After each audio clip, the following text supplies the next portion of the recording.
தீதுல்லா sir நிகழ்ச்சிக்கு வருவது.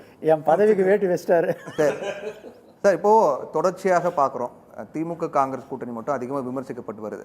திமுக தரப்பில் சொல்லிட்டாங்க உறுதியாக இருக்காங்க, கூட்டணி எந்த பிரச்சனைட்டாங்க. காங்கிரஸ் தரப்புலையும் கூட்டணி எந்த பிரச்சனைன்னு சொல்லிட்டாங்க. இருந்தாலும் திமுக காங்கிரஸ் கூட்டணி குறித்து தொடர்ந்து கேள்வி எழுது, ஏன் எதுக்கு விமர்சிக்கப்பட்டு வருதுன்னு நினைக்கிறீங்க? நீங்களே உங்கள் வாயால் உங்கள் சொல்லால் திமுகவுக்கும் காங்கிரஸுக்கும் பிரச்சனை இல்லைன்னு திமுக தரப்பு சொன்னதையும் சொல்கிறீங்க, காங்கிரஸ் தரப்பில் அகில இந்திய காங்கிரஸ் தலைமை சொன்னதையும் சொல்லிட்டீங்க.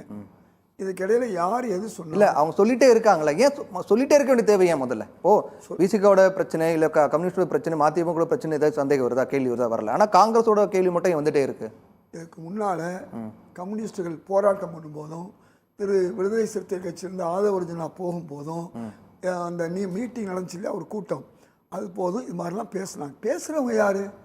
திமுக தலைமையிலான இந்தியா கூட்டணி ஆட்சிக்கு வரக்கூடாதுன்னு நினைக்கிறவங்க பூரா அப்படிதான். காங்கிரஸ்குள்ளேயே பேசினாங்க. திரு கே எஸ் அழகிரி சொன்னார்ல, 60 ஆண்டு காலம் நம்ம ஒரு கட்சியோட கூட்டணி வச்சுட்டு இருக்கோம், கரும்பு சக்கை மாதிரி நம்ம சாரை மட்டும் பிடிஞ்சிட்டு சக்கையை தூக்கி போட்டுறாங்களாம் சொல்லி ஒரு வேதனைப்பட்டார்ல. ஒரு கட்சியில் அதிகாரப்பூர்வமான தலைவர்கள் என்ன சொல்கிறாங்களோ, இப்போ அவர் தமிழ்நாடு காங்கிரஸ் தலைவராக இருந்து சொன்னால் நாங்கள் அனைவரும் கேட்போம், அகில இந்தியாவில் அவர் சொல்லலாம். அப்போ கூட அகில இந்திய கட்சி இப்போ நீ திமுக எடுத்துக்கிட்டா, திமுகவில் திரு ஸ்டாலின் சொல்கிறது தான் இறுதியான முடிவு, இல்லை பொதுச் செயலர் சொல்கிறது முடிவாக இருக்கட்டும். மற்ற இரண்டாம் கட்ட தலைவர்கள் யாராவது இந்த மாதிரி பேசும்போது அது அது அமைதியாக கடந்து போவாங்களா? திமுக திரு ஸ்டாலின் யாராவது அமைதியாக கடந்து போவாங்களா? ஒரு நடவடிக்கையில் ஒரு கண்டிப்பு எதிர்ப்பு இருக்கு. ஆனால் காங்கிரஸ் அந்த மாதிரி எதுவும் இல்லையே. உங்களுக்கு தெரியாத ஒரு விஷயம் இல்லை, திரு ஐ பெரியசாமி காங்கிரஸை விமர்சிச்சார், அதுக்கு பதிலடியாக காங்கிரஸ் வந்து விமர்சிச்சாங்க. சரி, இது ரெண்டாம் கட்டத்தில் நீங்கள் சொன்ன மாதிரி. ஓகே. திருச்சி சிவா அவர்கள் காங்கிரஸை காமராஜரை விமர்சித்தார், அதற்கு எங்கள் தரப்புலேருந்து விமர்சனம் வந்துச்சு, அதோட முடிஞ்சு போச்சு. இது வந்து ஒரு பெரிய விஷயமே இல்லை. இவையெல்லாம் அங்கொன்றும் இங்கொன்றுமாக சிறுசாக வரும். யார் திமுகவுக்கு தலைவர்? இன்றைய முதல்வர் மாண்புமிகு ஸ்டாலின் அவர்கள். யார் அகில இந்திய காங்கிரஸுக்கு தலைவர்? திரு கார்கே அவர்கள். இந்த 2 பேரும் என்ன சொல்கிறாங்களோ அதுதான் வேத வாக்கு, அதுதான் நீத வாக்கு, அதுதான் நிற்கும். இதில் எந்த மாற்று கருத்தும் இல்லை. இப்போ சொல்கிறேன், நான் தொடர்ந்து ஏறத்தாழ 2-3 மாதமாக எல்லா தொலைக்காட்சிகளையும் சொல்கிறேன், திமுக தலைமையிலான இந்தியா கூட்டணி தமிழகத்தில் வலுவாக இருக்கிறது. எந்த பிக்கலும் இல்லை, எந்த பிடுங்கலும் இல்லை, எந்த பிரச்சனையும் இல்லை. அதனால் இந்த கூட்டணி தொடரும். இது ஒரு பக்கம் இருக்கட்டும். அடுத்த விஷயத்துக்கு வருவோம்.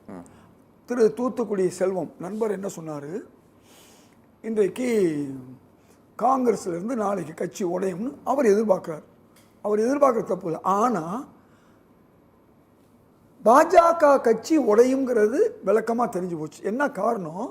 அவருடைய தலைவர்னு ஒருத்தர் சொல்கிறார் இல்லையா, அவரை தலைமை பதவியிலிருந்து தூக்குன பிறகு நண்பர் நம்முடைய திருநெல்வேலியை சார்ந்த பாஜக தலைவர் நாகேந்திரன் தலைவராக வந்த பிறகு அவருக்கு ஒரு உரசல் இருந்தது. நயினார் நாகேந்திரனை நேரடியாக எதிர்க்க முடியல, அகில இந்திய தலைமை எதிர்க்க முடியல. அவர் என்ன செஞ்சார், பாஜகவுக்கு தொடர்ந்து ஆதரவாக இருந்த ஓபிஎஸ்ஸை அங்கிருந்து கழட்டி விட்டார். நம்பர் 1. ரெண்டாவது, உங்களுக்கு நன்றாக தெரியும் ஓபிஎஸ் எவ்வளோ பலம் வாய்ந்த ஒரு பாஜகவுடைய தலைவர்னு. பாஜகவுக்கு ஆதரவு தலைவர், பாஜக ஆதரவு தலைவர். ஏன்னா பாஜகவுடைய நேரடி இதில் தான் போய் நின்றார் ராமநாதபுரத்தில். என்ன, பாஜகவுக்கு ஆதரவு தலைவர். ரெண்டாவது,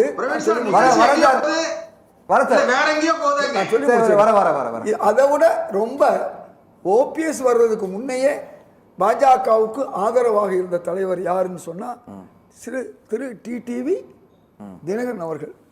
அவரோட நட்பு வச்சார். இப்போ இவங்க கூட நட்பு எப்படின்னு சொன்னா, திரு அண்ணாமலை எல்லா அரசியல் கட்சியும் பாஜக நட்பு வச்சிருக்காங்க.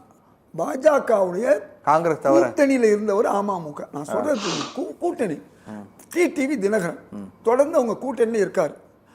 அவரும் ஏன் விலகினாரு? கொஞ்சம் யோசிச்சு பார்க்கணும். பாஜக தான் உடஞ்சிக்கிட்டே இருக்கு, பாஜகவுடைய கூட்டணி கட்சி பூரா உடஞ்சிக்கிட்டு இருக்கு. இன்னொரு பக்கம் பாஜக அதிமுகவோட சேர்ந்ததுனால உங்களுக்கு அன்னைக்கு விமர்சனம், பாஜக அதிமுகவை எவ்வளவு கேவலமா, எம்ஜிஆரை எவ்வளவு மோசமா, ஜெயலலிதாவை எவ்வளவு நாசமா திட்டினாங்க நம்ம பார்த்தோம் இல்லையா? அப்படி காங்கிரஸ் இருந்தவங்க காங்கிரஸ் கலைஞர் உள்ள பேசுறாருண்ணே. இல்ல அப்படி இருந்தவங்க அண்ணே, கலைஞர் காங்கிரஸ் பாராளுமன்ற தேர்தலில் ஒட்டுமில்ல உறவும் இல்லைன்னு சொன்னவங்க எந்த அளவுக்கு சொன்னாங்கன்னா, அன்னைக்கு ஜெயலலிதா திரும்ப பேசினாங்க, இனி எந்த காலத்திலும் பாஜகவுடன் கூட்டு இல்லைன்னு சொன்னாங்க. அப்படி சொன்ன எடப்பாடியார் பழனிசாமி முன்னாள் முதல்வர் என்ன செஞ்சாரு?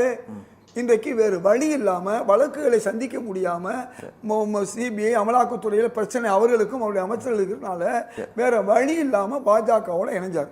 இது இவர் மட்டும் இல்லை, இந்தியாவில் பல பேர் அமலாக்கத்துறைக்கு பிரச்சனைக்கு ஆளானவங்க, ஐடியில் பிரச்சனைக்கு உள்ளானவங்க எல்லாருமே சிபிஐ பிரச்சனை எல்லாமே நேராக போய் அங்கே வந்து வாஷிங் மிஷின் சொல்லுவாங்க. அப்போ இன்னைக்கு உங்களுக்கு நன்றாக தெரிஞ்ச ஒரு விஷயம்தான், திரு அண்ணாமலை ஒரு பக்கம் பாஜக உடைக்கிறார். இந்த பாஜக உடைக்கிறாரா? பாஜக உடைச்சதே வெளிநாடு கதை சொன்னேன்ல, இது கதை இல்லை, நிஜம். ரைட். இப்போ அதிமுக போய் சேர்ந்துச்சு. யாரோட போய் சேர்ந்துச்சு? பாஜகவோட சுயநலத்துக்காக சேர்ந்துச்சு. நமக்கு தெரியும், அமைச்சர்கள்லாம் பிரச்சனை இருக்காங்க. என்ன நடந்துச்சு? திரு செங்கோட்டையன் வெளியே போனார். அந்த கட்சியில் பல பேர் வெளியே போனாங்க. வெளியே போய் கொஞ்சம் பேர் திமுகவில் சேர்ந்தாங்க. இதெல்லாம் நம்ம பார்த்தோம். இதுதான் இன்னைக்கு தமிழ்நாட்டில் நடக்குதே ஒழிய திமுக தலைமையிலான காங்கிரஸ் உள்ளிட்ட விஜயுடைய வருகைக்கு பிறகு காங்கிரஸ் ஒரு ஆப்ஷன் இருக்கு அப்படிங்கிற ஒரு நம்பிக்கையில் இருக்காங்களா அப்படின்ற கேள்வி வருது இல்லையா? மீண்டும் திரும்ப ஜோதிமணி எம்பி சொல்றாங்க, விஜய் காங்கிரஸ் புதியவர் கிடையாது, 2010 ராகுல் காந்தி சந்தித்து காங்கிரஸ் இளைஞர் காங்கிரஸ் சேர்றதுக்கான ஆலோசனை நடத்தினார் அப்படின்றாங்க. கார்த்தி சிதம்பரமும் சொல்றாரு அந்த மாதிரி நடந்ததா கேள்விப்பட்டேன் அப்படின்றாரு. அப்போ விஜயை மையப்படுத்தியும் விஜயை முன்னிறுத்தியும் மறைமுகமாக காங்கிரஸ்ல இந்த காய் நகரத்தில் ஏதோ போயிட்டு இருக்கு அப்படிங்கிற மாதிரி ஒரு விமர்சனம் முன்வைக்கப்பட்டது இல்லையா? நான் ஏற்கனவே சொன்னதை மீண்டும் சொல்றேன், மீண்டும் சொல்றேன். தலைமை என்ன சொல்றாங்க அதுதான்றீங்க. தலைமை சொல்வது மட்டும்தான் நடக்கும். நீங்க அவங்க மற்றவங்க நினைக்கிற மாதிரி எந்த வகையிலும் விஜய் அவர்கள் நண்பர், அண்ணாமலை கூட நமக்கு எனக்கு நண்பர் தான், திரு நயினார் நாகேந்திரன் ரொம்ப வேண்டிய நண்பர் தான். அதுக்காண்டி பாஜகவில் நான் இருக்க முடியுமா? அது மாதிரி திரு செல்வ பெருந்தகையோட உங்களுக்கு பாஜக இதுக்கு முன்னாடி தேர்தல் 2021 இதெல்லாம் ஒரு பெரிய விஷயம். முன்னாடி தேர்தல்ல நீங்க பார்த்திருப்பீங்க, எப்பயாவது காங்கிரஸ் மாதிரி கூட்டணி ஆட்சியில் பங்கு வேண்டும் அப்படிங்கிற கோரிக்கையெல்லாம் எப்பயாவது முன் வச்சிருக்காங்களா? இதுக்கு முன்னாடி நான் கேட்கிறேன், இப்போவாவது 2021 திமுக மெஜாரிட்டி வந்துச்சு. ஆமா, நாளைக்கும் மெஜாரிட்டி வரலாம். நான் சொல்ல விடுதலை சிறுத்தை கட்சி சொல்லுது, நாங்கள் சொல்றோம். சரி, மெஜாரிட்டி வந்தா கூட ஒரு சிலர் எங்களுக்கு கூடுதல் சீட்டு கொடுங்கன்னு கேட்கறாங்க. எல்லாருமே கேட்கறாங்க. அதாவது இந்த முறை அந்த கேள்வி வருது. முஸ்லீம் லீக் விஜய் அறிவித்தது பேச விடுங்க. சரி, உங்க கேள்விக்கு நான் பதில் வரேன். 3 இடங்கள் பெற்ற முஸ்லீம் லீக் எங்களுக்கு 5 இடம் வேணும்னு கேட்கறாங்க. ஆமா, விடுதலை சிறுத்தை கேட்கறாங்க. ஆமா, காங்கிரஸ் கேட்கறாங்க. இதெல்லாம் சகோதர வாஞ்சையுடன் கேட்கக்கூடிய சில விஷயங்கள். இல்ல கூட்டணி அதிக இடங்கள் வேணும்னு கேக்குறது வழக்கமா கேக்குறது. முடிவெடுப்பது யாரு? திராவிட முன்னேற்ற கழகத்துடைய தலைவராக இருக்கக்கூடிய முதல்வர் ஸ்டாலின் அவர்களும் அந்தந்த கட்சியினுடைய தலைவர்கள் இறுதி முடிவு எடுப்பார்கள். இதுதானே நடக்குது சார். கூட்டணியில அதிக இடங்கள் வேணும் அப்படிங்கிறது வழக்கமா கேட்கிற விஷயம் தான். ஆட்சியில பங்கு வேணும்ன்றது இதுக்கு முன்னாடி நம்ம கேள்விப்பட்டதே கிடையாது சார். சொல்ல முறைதான் கேட்கறாங்க. நான் சொல்ல வர்றேன், உங்களுக்கு தெரியும் 2006 மாண்புமிகு முதல்வராக அன்று இருந்த கலைஞர், அமரர் கலைஞர், அவர் மைனாரிட்டி ஆட்சி தான் 90 இடங்கள்லாம் இருந்துச்சு. ஆமா, அன்றைக்கு காங்கிரஸ் இல்லைன்னா அவங்க ஆட்சி அமைக்க முடியாது, பாமக இல்லைன்னா ஆட்சி அமைக்க முடியாது. அவ்வளவு ஒரு மோசமான ஒரு சூழ்நிலையில கூட காங்கிரஸ் என்ன செஞ்சிருக்கணும்? எங்களை கூட்டணியிலே சேர்த்துக்கணும்னு சொல்லணும். ஆனா இல்ல, அன்று அதாவது காங்கிரஸ் முக்கிய கட்சியாக இருந்தது, அன்னைக்கு கேட்காத காங்கிரஸ் இன்னைக்கு கேட்கறாங்க. உங்களுக்கு விளக்கம் சொல்லிட்டு வர்றேன். அப்படி இருக்கும் போது நாங்கள்லாம் கேட்டோம். யார் கேட்டோம்? இங்க இருக்கக்கூடிய காங்கிரஸ் தலைவர் இளங்கோவன் உட்பட எல்லாருமே கேட்டோம். ஆனா அகில இந்திய தலைமை என்ன முடிவு எடுத்துச்சு? நமக்கு கூட்டணி வேண்டாம், திமுக முழுமையாக ஆட்சி எடுக்கணும்னு சொன்னாங்க. அந்த தலைமை உங்களுக்கு உதாரணமா சொல்றேன், 2006 இருந்த தலைமை தான் காங்கிரஸ் தலைமை, அகில இந்திய தலைமை. அதே மாதிரிதான் இன்னைக்கும் அகில இந்திய தலைமை காங்கிரஸ் தலைமை. அன்னைக்கு திரு ராகுல் காந்தி இருந்தாரு, அன்னைக்கு திரு மல்லிகார்ஜுன கார்கே இருந்தாரு. அதனால முடிவு எடுப்பது நாளைக்கு ஒரு வேளை அகில இந்திய தலைமை விரும்பி திமுக தலைவர்கிட்ட பேசினா எதுவும் நடக்கும், அது வேற விஷயம். ஆனா ஒரு உண்மையை நீங்க திரும்பி புரிஞ்சு கொள்ளணும். விஜய் அவர்கள் எங்களுக்கு நண்பர், அவ்வளவுதான். எல்லாரும் நண்பர். திரு அண்ணாமலையும் எங்களுக்கு நண்பர் தான். அதான் சொன்னேன், நயினார் எல்லாரும் நண்பர் தான். திரு ஓபிஎஸ் நண்பர் தான், டிடிவி தினகரன் நண்பர் தான். நண்பர் என்பது வேற, அதே நேரத்துல வந்து கூட்டணி ஆட்சி ஆளுங்கட்சி என்பது வேற. சரி, பேசுவோம். இந்த தொடர்ந்து அடிப்படையில பேசுவோம். உங்களுக்கு break விட்டுடலாம். break விட்டுடலாம். உங்களுக்கு தெளிவா சொல்றேன். எத்தனை காலம் எங்களை வந்து தெளிவா காங்கிரஸ் சொல்றேன். இதயத்துல ஒரே செகண்ட், எத்தனை காலம் வந்து எங்களை பலி கொடுக்க போறீங்கன்னு காங்கிரஸ் வாக்கர்கள் வந்து காங்கிரஸ் தலைமையிட்ட கேட்கறதுல எந்த தப்பும் கிடையாது. ஏன்னா இத்தனை ஆண்டு காலமாகவே காங்கிரஸ்காரர்கள் பலி கொடுக்கப்படுகிறார்கள். இல்லங்கறாரு இல்லங்கறாரு இல்லன்னு சொல்லலையா அவரு? இப்பவும் இல்ல, வந்து சொல்லி முடிக்கணும். இப்போ நாங்க தியாகத்துக்கு நாங்க அவர் தயாரா சொல்லி முடிச்சுட்டா சொல்றோம். நான் சொல்றேன். இப்ப நான் என்ன கேட்கிறேன், அவர் காங்கிரஸ் தானே இருக்காரு, செல்வம் சொன்ன மாதிரி சொத்து பாதுகாப்பு இருக்காரு. அவர் கேட்க வேண்டியதுனா பேச வேண்டியதுனா பேட்டி அதுதான் பேசிட்டு நான் கேட்கிறேன். நீங்க பேசுங்க. எங்க போய் பேசணும்? சத்தியம் டிவில உட்கார்ந்து பேசக்கூடாது. நீங்க பேச வேண்டிய இடம் திரு மல்லிகார்ஜுன கார்கே, திரு ராகுல் காந்தி, இங்க இருக்க திரு செல்வ பெருந்தகை, அவங்கள்ட்ட போய் பேசுறது. நீங்களே சொல்றீங்க எங்க பேசணும் அங்க பேச மாட்டாங்க அப்படின்றீங்க. அப்ப திட்டமிட்டு காங்கிரஸ்க்குள்ளே ஒரு சலசலப்பு உண்டாக்கிட்டு இருக்காங்க ஒரு டீம். இங்க பாருங்க, அரங்கின்றி வட்டாடுதல். காங்கிரஸ் என்பது ஏதோ ஒருத்தர் ரெண்டு பேர் அல்ல, நான் மட்டுமல்ல. காங்கிரஸ் என்பது நான் மட்டுமல்ல, அல்லது சூரிய பிரகாஷ் மட்டுமல்ல. காங்கிரஸ் என்பது லட்சம் தொண்டர்களுடைய ஒரு கட்சி. இங்கே தலைவர்கள் இருக்கிறார்கள். இந்த எல்லா தொண்டர்களுடைய எண்ணங்களையும் ஒரு கட்சியினுடைய தலைவர் தான் முடிவெடுப்பார். அந்த தலைவருக்கு சாதக பாதகம் தெரியும். அகில இந்திய தலைமை, அகில இந்திய ஆட்சி ஒண்ணு இருக்கு. இந்தியா கூட்டணியை எப்படி வலிமையோட கொண்டு போகணும், அதுக்கு திரு ஸ்டாலின் எந்த அளவுக்கு உதவுவாரு, திரு திருமாவளவன் எப்படி உதவுவாரு, மற்ற கட்சிகள் எல்லாம் எப்படி உதவும், இப்படிப்பட்ட பல பிரச்சனை இருக்கு. இதே திரு கம்யூனிஸ்ட் கட்சி உங்களுக்கு தெரியும். இங்க நாங்க 2 பேரும் கூட்டணியா இருக்கோம், பக்கத்துல என்னவா இருக்கும் கேரளாவில். அதனால ஒரு உண்மையை திரும்பி தெரிஞ்சுக்குவோம். இன்றைய நிலையில 2026 திராவிட முன்னேற்ற கழக தலைமையிலான இந்தியா கூட்டணியில் தான் காங்கிரஸ் இருக்குன்னு ஒரு மாநில துணைத் தலைவராக, அகில இந்திய உறுப்பினராக, கட்சியினுடைய செய்தி தொடர்பாளராக இன்னைக்கு நான் சொல்றேன். ஓகே ஓகே, தொடர்ந்து பேசுவோம். தம்பி சுபைர் மாதிரி பத்திரிகையாளர் போர்வையில் பலர் இருக்காங்க, ஓகே, நெறியாளர் போர்வையில் பலர் இருக்காங்க. நாங்கள் பேசும்போது குறுக்க பேசல. என்ன ஆச்சுன்னு சொன்னா, பீகார் தேர்தல் அன்றைக்கு தேஜஸ்வி யாதவ் எவ்வளவு வாக்குகள் வாங்கினாரோ, அவர் எத்தனை இடத்துக்கு வாங்கினாரோ அதுக்கு ஓரளவுக்கு ஈக்குவலாக தான் காங்கிரஸ் வாங்குச்சு. ஆனால் ஒட்டுமொத்தமாக தமிழ்நாட்டில் திமுகவுக்கு ஆதரவாக பேசுறேன்னு கூட சிலர் என்ன செஞ்சாங்கன்னா, காங்கிரஸை எவ்வளவு கேவலமாக பேச முடியுமோ பேசினாங்க. என்ன காரணம்னா, இவ்வளவு பேர் பேசி கூட காங்கிரஸ் அதை பற்றி கவலைப்படல. பல பேர் பேசுனாங்க. அதாவது திமுக ஆதரவு ஒரு ஊடகத்தில் கூட நெறியாளர் வந்து ஒவ்வொருத்தரையும் பேச வச்சார். இதெல்லாம் நம்ம பார்த்தோம்.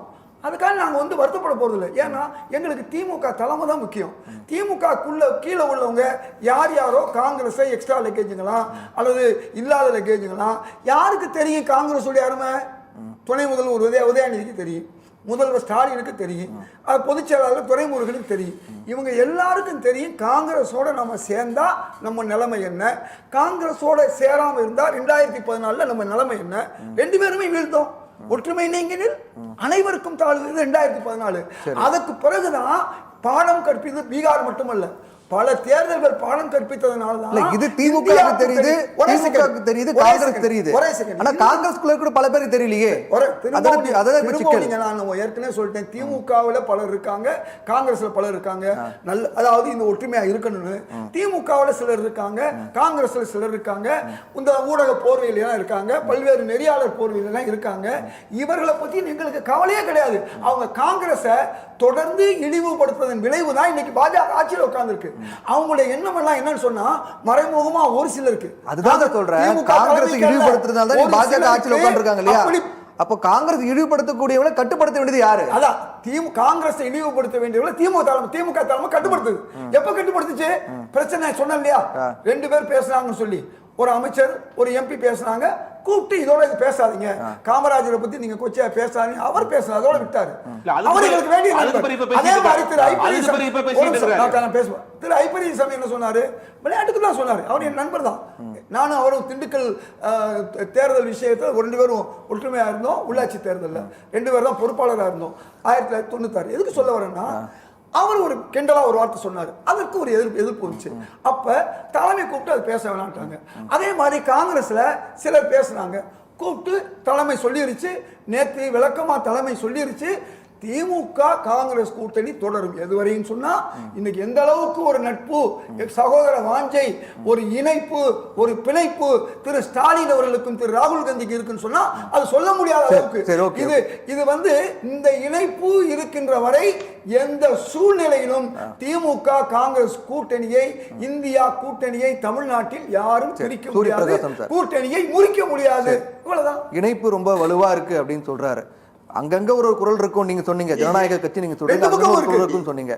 அங்கங்க குரல் இருக்குங்கும் போது தலைமைங்கிறது தானே முக்கியம். தலைமை ரெண்டு வலுவா இருக்கு, தலைமை ரெண்டு உறுதியா இருக்கு இல்லையா? அப்ப நீங்க எந்த அடிப்படையில உடையும் தாவேகோட இணையம் அப்படிலாம் சொல்லிட்டு இது வரைக்கும் வந்து தலைமை அகில இந்திய தலைமை இது வரைக்கும் நம்ம வந்து டிஎம்கேவோட தான் போக போறோம் வர தேர்தல்ல, அதனால நான் விமர்சிக்க கூடாது அப்படின்னு சொல்லி அதே அகில இந்திய தலைமை தாவேகோட தான் போக போறோம், அதனால கொஞ்சம் இணக்கமா இருக்குன்னு அதுவும் சொல்லலையே. யாரும் இணக்கமா இல்லையே. நாங்க எங்களோட அபிலாஷை நீங்க தான் சொல்றீங்க தாவேகோட போறதுக்கான வாய்ப்பு இருக்கு. நான் கட்சி நல்ல அபிலாஷையா சொல்றோம், கட்சிக்கு நலனுக்கு அது பரவாயில்ல. ஆமா, ஒன்னும் தப்பு கிடையாது. ஏன்னா சுமக்க வேணாம்னு நான் விரும்புறேன். கட்சிக்கு எது நல்லது, காங்கிரஸுக்கு, தேசத்துக்கு, தேச நலனுக்கு தற்சமயம் காங்கிரஸ் வந்து கூட்டணியில காங்கிரஸ் காங்கிரஸ் தனித்து போட்டிடுமா? இருக்க நிலைமையில காங்கிரஸ் திமுக விட்டு தனித்து போட்டிடுமா? தனித்து அது வந்து அவங்க டெல்லியில எடுக்க வேண்டிய முடிவு, நான் வந்து சொல்ல முடியாது. இல்ல நீங்க தான் சொல்றீங்க அவங்களுடைய பாவமா தான் இவங்க தான் எழுப்புறீங்க. காங்கிரஸ் தான் எழுப்புறீங்க இல்லையா? கைவிடாதுன்னு உதயநிதி சொல்லுங்க சார். திமுக காங்கிரஸ் கூட்டணியால திமுக தான் ஆதாயம்ங்கறீங்க. காங்கிரஸ் கைவிடாதுன்னு உதயநிதி ஸ்டாலின் சொல்லும் பொழுது நாங்க வந்து விஜயோட போனா வந்து எங்களோட இருக்குன்னு சொல்றாங்க. ஆமா, அப்ப நாங்க சொல்ல வேணாமா விஜயோட போனா நல்லது, 3 மாநிலத்துல காங்கிரஸ் வலுப்பெறும். இந்த தற்சமயத்துல நீங்க பீகாரை வந்து இது உதாரணமா காட்டவே முடியாது. பீகார்ல என்ன நடந்ததுன்னு மக்கள் அத்தனை பேருக்கும் தெரியும். தேர்தலுக்கு 3 நாளைக்கு முன்னாடி 1 கோடி ஃபேமிலிக்கு, பெண்களுக்கு 10,000 ரூபாய் போட்டாங்க. அது எந்த அளவுக்கு வந்து இன்ஃப்ளூயன்ஸ் பண்ணிச்சுன்றது எல்லாருக்குமே நல்லா தெரியும். ஸோ நீங்க பீகார்ல வந்து காங்கிரஸ் தோத்ததோ தேஜஸ்வி தோத்ததோ அது தோல்வியா நீங்க எடுத்துக்கூடாது. அங்க வந்து வென்றது பணநாயகம். அது அந்த லெவல்ல தான் அதை பார்க்கறது. அதனாலேயே அங்க வந்து நாங்க இங்க வந்து காங்கிரஸ் வந்து இங்க பிச்சை எடுக்க வேண்டிய அவசியம் கிடையாது. அதனால நாட்டு நலனுக்கு முக்கியம்னா காங்கிரஸ் தென் மாநிலங்களை காங்கிரஸ் கைப்பற்ற வேண்டும். இப்ப இருக்க நிலைமையில ஒரு வழக்கறிஞரா நான் சொல்றேன், 3 மாநிலத்தை பிடிக்கலாம், தெலுங்கானா இருக்கு, 4 ஸ்டேட் காங்கிரஸ் கையில வரும்.